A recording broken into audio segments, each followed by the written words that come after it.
So now we come to the part in Daniel's prophecy where things will continue to get interesting. We're at Daniel 9:26, and this is where we learn what happens after the 69th seven. Because we've gone through 69, we had the decree to restore and rebuild Jerusalem, all the way up until the arrival of Messiah, the anointed one, the anointed leader, the prince, as your translation might say, in Daniel 9:25.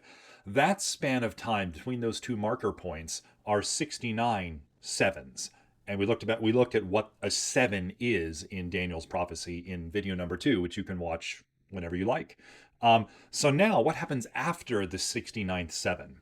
After Daniel chapter 9, verse 25, there's still one seven that's left, and there's a lot of stuff that still must be fulfilled from the 6 item list that Gabriel revealed in Daniel 9:24. So remember, this prophecy is summed up in Daniel 9:24, and then verses 25, 26, and 27 are an explanation of some of the stuff that goes on within that time span that makes all of those 6 items from Daniel 9:24 come true. So in Daniel chapter 9 verse 26, two key things happen. Number 1, the Messiah will be cut off and have nothing.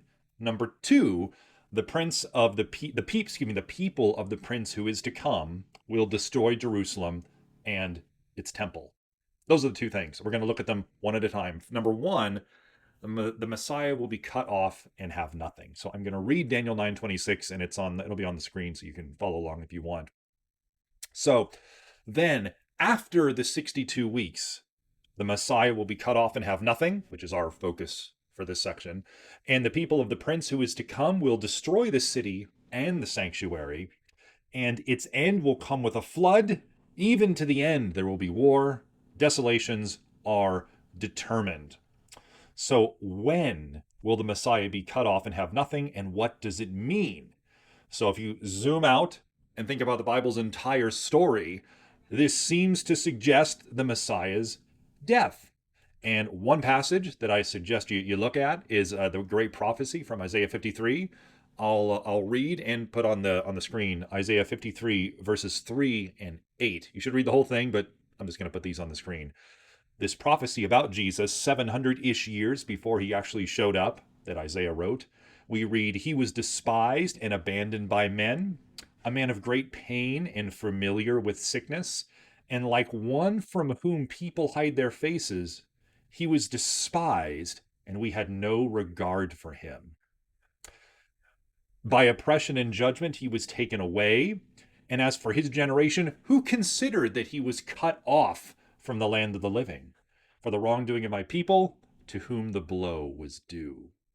So this explains what Daniel was referring to when he said the Messiah will be cut off and have nothing. It means he's going to be despised, rejected, abandoned, have nothing. He'll be abandoned, rejected, despised. He'll be left seemingly with nothing, which is what happened to Jesus. He arrived on Palm Sunday to big acclaim, huge crowds, Hosanna, Hosanna, and all the stuff. And then by the end, by Good Friday, he's left alone. He's left alone in the garden. They all flee into the night, along with a weird guy who had no clothes on that Mark mentions. I think it's Mark. All flee into the darkness, and it's just Jesus alone, abandoned even by his 3 closest disciples, who couldn't even stay awake long enough to pray for him and with him as he went to be alone to speak to his Father. Abandoned and have nothing. Then, after he has nothing, he's cut off, meaning the Romans execute him. He's cut short. And according to Daniel 9:26, this will happen after the 62 weeks. So remember, there are 2 sets of sevens in Daniel 9:25. The 2 sets combined equal 69 sevens. There's the 7 sevens, which I believe is when the Jerusalem will be rebuilt by the exiles that came back in wave number 2 under Ezra, from Ezra chapter 7, verses 12 to 24. There's the 7 sevens within which the Jerusalem will be rebuilt. And then there's the 62 sevens, which are the time frame between then and which the Messiah arrives to trigger his ministry at his baptism. And it works out according to this little math that I'm putting on the screen right in front of you. 69 sevens in total. So, well, the phrasing is weird. I don't know what else to tell you. The phrasing is weird, but when Daniel says after the 62 sevens, blah, blah, blah, in Daniel 9:26, he means after that last set of 62, but it's really 69 because you had the 7 and the 62. And so we are post 69 sevens at this point in Daniel 9:26. So the Messiah's death will happen after the 69th seven, if you follow. Hopefully I'm making that clear. Maybe the equation will help. But so this is my point. Because the 70th seven will not begin until Daniel 9:27, which reads, "He will confirm a covenant with the many for 1 week or 1 7." It seems that there is a gap of time between the end of the 69th and the beginning of the 70th seven. And I put this either or option on the graphic that's on the screen. If there is no gap between number 69 and number 70, then that means the 70th one would have to happen just immediately. It would mean that the Messiah would have to die during the 70th and last seven because it happens after the 69th. So that's the conundrum that this graphic is getting across, is when does Daniel 9:26 occur? Because the last seven doesn't happen until Daniel 9:27. That's when the last one is activated. But when does Daniel 9:26 happen? Either it happens, either the 70th seven is triggered immediately, or there's a gap between which a whole bunch of stuff is going to happen. So evidence suggests that there is a gap between weeks 69 and 70 because of this chain of logic that I'm about to say. Because the evidence for the first 69 sevens suggests that each seven is a set of 7 years, that means the 70th one also is a one set of 7 years. And because Messiah was cut off after the 69th seven, we would normally assume, well, he must have been cut off in the 70th seven.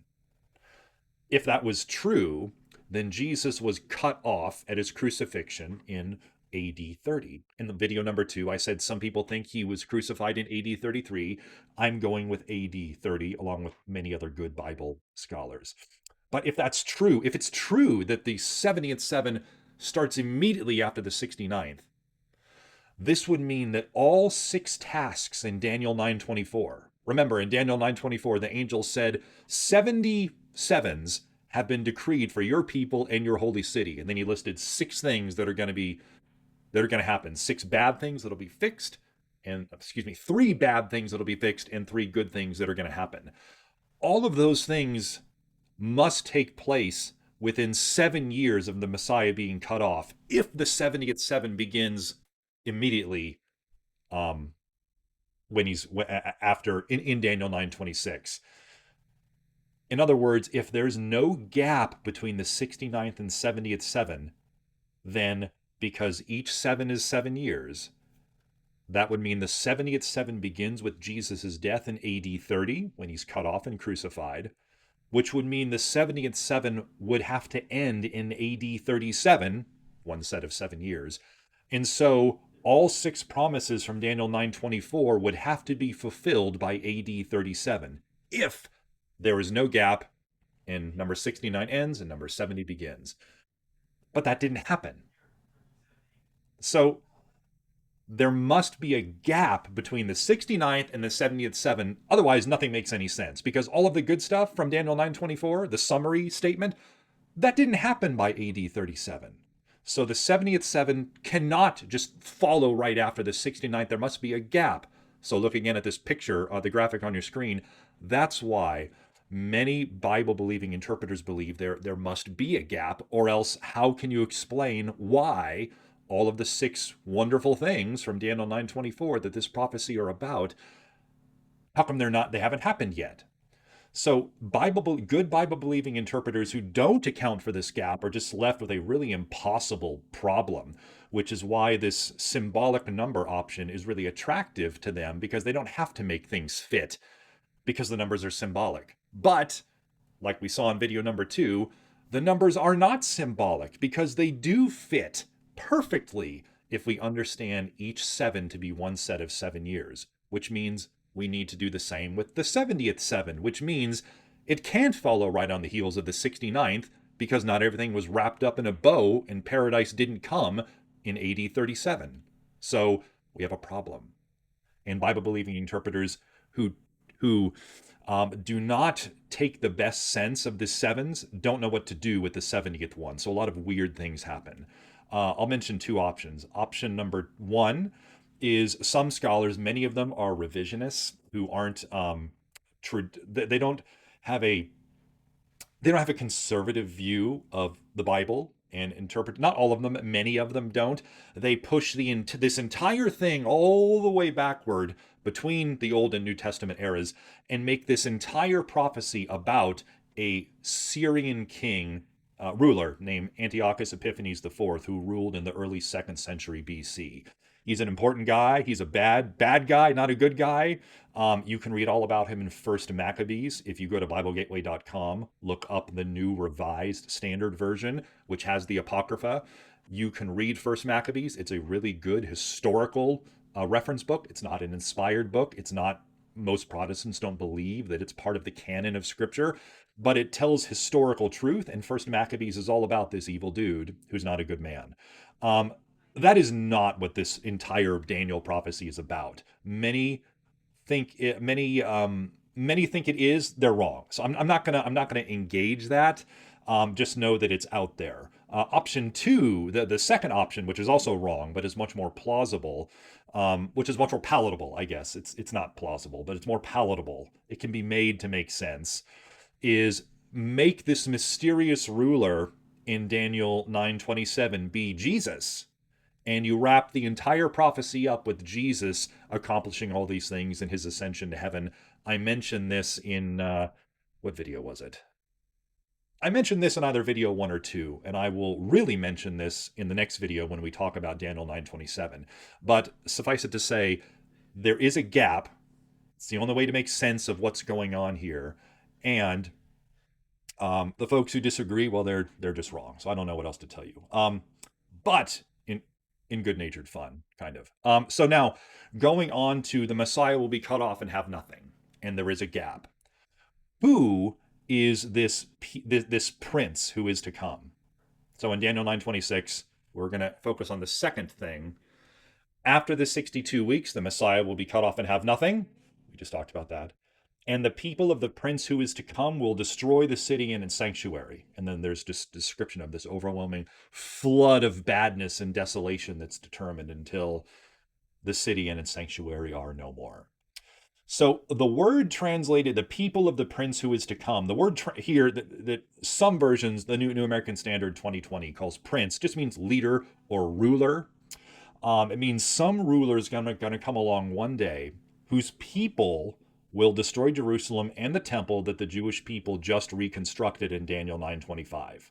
That's the tale told us in Haggai and Ezra and Nehemiah. So one day, the people of the prince who is to come will destroy what has been rebuilt, what the exiles rebuilt. Well, this makes the identification pretty simple. Who destroyed Jerusalem? So the exiles came back, they rebuilt the temple, rebuilt Jerusalem, we're in business. But one day, what they rebuilt was destroyed. Again. Who destroyed Jerusalem, and when did they destroy it? This isn't really hard because it was the Romans. That's not news, that's not a hidden secret. It's known. Daniel says it was the people of the prince who is to come who will destroy Jerusalem and its sanctuary. And because the Roman army later destroyed Jerusalem and the sanctuary in AD 70, 600-ish years after Daniel wrote this prophecy, if you believe in the conservative dating, which you should, this means that our prince in Daniel 9:26 is somehow connected to the Roman Empire. Somehow, some way. And Daniel chapter 7 gives us really strong indications that this, Daniel 7 paints the succession of 4 world empires that are going to be the big players on the international scene. And the fourth one, which Daniel has particular interest in because it's scary, frightening, crazy, weird, it's scary, was a kingdom that really good Bible scholars, including Edward Young, who doesn't agree with my interpretation of this prophecy, but who's a really, really great Bible teacher and writer. In his Daniel commentary, he says that Daniel 7 pictures this fourth crazy beast. Each of these world empires in this prophecy from Daniel 7 is represented by a weird and crazy looking beast of some sort. The beast in the fourth beast, which represents Rome, I believe, and so does Edward Young actually, says that Rome will exist in three phases according to Daniel 7. I'm not going to explain Daniel 7 here because that'll take a while in and of itself. There's another video that we recorded during a Wednesday night where we talk about that. I'll put a link to it in the below. You can look at it later or just read Daniel 7 yourself. Three phases of this fourth kingdom. Phase one is the Roman Empire, under whose jurisdiction Jesus and Pontius Pilate lived. That's in Daniel 7:23. Phase two is that sometime after Jesus' day, a splintered remnant from that first phase has sort of divided into various pieces, and this is represented by the 10 horns of this that appear on this scary fourth beast in Daniel 7 verses 23 and 24. And then finally, phase three of this crazy beast who represents a kingdom to come will be a really powerful king who will arise from amongst this splintered remnants that is phase two and be powerful in his own right and uproot several of these other kings from phase two. This is Daniel 7:24 to 26. If you're having trouble following what I'm saying, that means you need to read Daniel 7 and you'll get it a little bit. It's also hard. So I'm not going to explain Daniel 7 here. Just know that many good Bible scholars see the evil kingdom from Daniel 7, the fourth one, coming in three phases. History tells us that a Roman general and later emperor named Titus destroyed Jerusalem during the First Jewish War in AD 66 to 70, when the Roman Empire was still in its phase one, the Roman Empire. And it's not going to be good. It's going to be a horrible time. It'll be a nasty finish to a really brutal war. Gabriel tells Daniel in our verse in Daniel 9:26, its end will come with a flood. Even to the end, there will be war. Desolations are determined. So bad, kind of dark. But now, on the other side of this event, as we look at it today, we're looking backward at something that happened a long time ago. We know that God brought this judgment on his people in AD 70 because they rejected the Messiah and the Savior whom he sent to rescue them. So when this happens, the end will come with a flood. Desolations are determined, this dark portrait. The Roman and Jewish writer Josephus wrote and told us what happened to Jerusalem when the Romans destroyed it. And he would know because he was there that day. He writes, and the reference is on the screen if you want to look it up yourself. Josephus translations are available in the public domain. You can Google it, you can find it, and the reference you can look at it yourself. He says, quote, there was no one left for the soldiers to kill or plunder, not a soul on which to vent their fury. For mercy would never have made them keep their hands off anyone if action was possible. So Caesar, Titus, now ordered them to raze the whole city and sanctuary to the ground. All the rest of the fortifications encircling the city were so completely leveled with the ground that no one visiting the spot would believe it had once been inhabited. This then was the end to which the mad folly of revolutionaries brought Jerusalem, a magnificent city renowned to the ends of the earth. And things were this is a siege. It lasted a long time. The Romans had the Jewish people. Different factions were at cross purposes with one another. Some loyal to the Romans, some revolutionary and not loyal to the Romans. And eventually, the Romans besieged, after a lot of other stuff, the Romans besieged Jerusalem and gradually worked their way in and took the city and eventually took the sanctuary. Siege warfare, starvation, bad things happen. Josephus tells us of one Jewish woman named Mary who's driven mad by hunger. She kills her infant son, roasts him, eats half of him, and then saves the rest for later. And the reference is on the screen if you want to look it up. Which is one of the covenant cursings God said would come upon his people because the consequences of their sin would be so great. He mentions eating your own children during siege warfare in Deuteronomy 28, verses 53 to 57. This is not a uniquely biblical thing. During the siege of Leningrad in World War II, children disappeared and were eaten. There has always been the potential and the real actuality of cannibalism during siege warfare if things become desperate enough. So the temple itself, when the end finally came, was destroyed by fire in a frenzy by very angry and bloodthirsty Roman legionnaires who ignored their commander's orders to stop. Josephus says all the prisoners taken from the beginning of the war totaled 97,000. Those who perished in the long siege, 1.1 million. No destruction ever wrought by God or man approached the wholesale carnage of this war. So if you're Daniel listening to this, this is really hard to hear and understand. I don't know what Daniel was thinking when he got this news. So if you step backward and realize we're one verse from being done with this prophecy, and so far Daniel hasn't had there's a lot of back and forth going on here. It's not looking very good. There's no cheery news here. So first Daniel asks for assurance from God that he's going to fix everything in this long prayer from Daniel chapter 9 verses 3 to 19. Then God sends the angel Gabriel to say, well, yeah, in fact, I am going to make it right. Don't worry. Let me tell you all about it. Gabriel says this in Daniel 9, verses 20 to 23. Then the prophecy. And Gabriel says, in fact, things will be set so right that this 6-item list from Daniel 9:24 shows us paradise restored. Good stuff happening. Great things. Let's break out the espresso and the cake and celebrate. But in Daniel 9:25 and 26, this shakes out with Jerusalem being rebuilt, then the Messiah, the Prince, arriving in Daniel 9:25. This will take 69 sevens to happen, but it's going to happen. Things are good. Get more espresso, more cake, celebrate. But then after this, after the 62nd seven, 69 in total, which I tried to explain at the beginning of this video, now things take a dark turn because now the Messiah is going to be cut off and have nothing. So he showed up, should be good, should be celebration, should be paradise. But now in chapter 9:26, the Messiah is going to be cut off and have nothing. And Jerusalem, which we just saw, was rebuilt, yay, and the city, yay. Now Jerusalem and its just rebuilt temple is going to be totally destroyed, and its end will come with a flood, and desolations are determined. Well, that really sucks. So what does this mean? What a shock is Daniel's listening to. What's he supposed to think? In fact, at the end of this, in chapter 10, he sees another vision. He feels just sick, probably because all this discombobulation going. He's received these visions over a period of many years, but what's he supposed to make of this? What can it mean? Why is this going to happen? Why is this bizarre reversal taking place?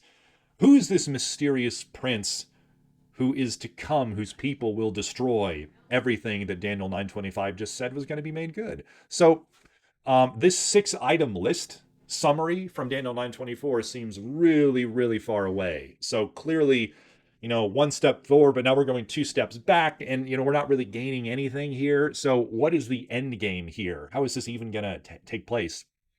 So that's where we're left in Daniel 9:26. So sum up, evidence suggests there will be a long series of events after Messiah's arrival at his baptism in Daniel 9:25. The Messiah arrives, his baptism occurs, the 69th seven is now over. So there's going to be a whole series. The only way to understand this, the best way to understand this, is that between the end of the 69th and the beginning of the 70th seven, a whole slew of things must take place before the 70th seven begins in Daniel 9:27. At least one of these events will be the Messiah's seeming abandonment. He'll have nothing, and his execution by the Roman soldiers. He'll be cut off on Good Friday. Another event, which is certainly going to happen during this gap, however long it is going to be, is the destruction of the temple and the city of Jerusalem by the people of the Roman ruler who is going to come on the scene. And the Roman ruler who came on the scene, at least immediately then, is the Roman general and later Emperor Titus, who did indeed destroy the city in AD 70. Jesus said in Matthew 24, as the disciples gazed upon all the buildings, the Temple Mount that Herod had been reconstructing for a very long time, and said, well, the day's going to come when no stone will be left on top of another. This generation, he said, will not pass away until all this happens. And it did happen in AD 70 within the same generation.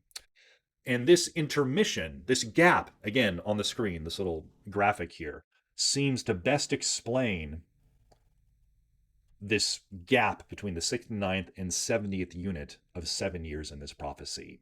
Nevertheless, even though things have taken a dark turn, in the last portion of this prophecy, in Daniel 9:27, the angel Gabriel tells us how God plans to make good on his 6-item list of promises. And we'll talk about that in the next and last video.